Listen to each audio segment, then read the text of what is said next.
deluded heart can mislead us in a powerful way. It can twist our opinions, cloud our judgment, and cause us to live in deception without even realizing it. When our hearts are deceived, we are drawn away from the truth and pulled into false worship. Also, bowing down to idols we don't even recognize as idols.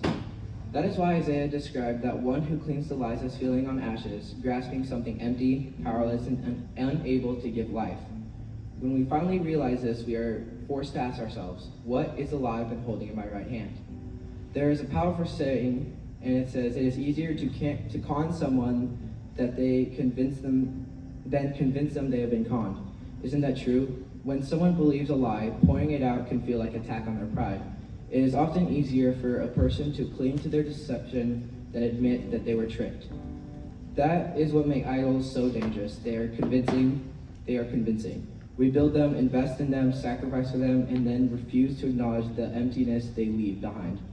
We would rather keep clutching ashes in our hand than admit that we have been deceived.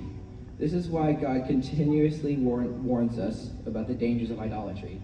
It is not just about statues or false gods. It is about anything that takes his rightful place in our hearts.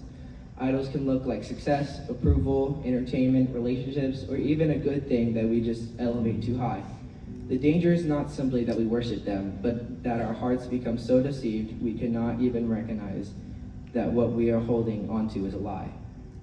That is why we find ourselves stumbling, unable to deliver ourselves, just as Isaiah said. The good news is that God is gracious enough to open our eyes to the truth. Through his word and his spirit, he exposes the lies we cling to and shows us the emptiness of feeding on ashes. He gives us the courage to release those idols and place them with him, himself, the only one who can truly satisfy. The question is whether we are willing to humble ourselves, admit that we have been deceived, and allow him to free us.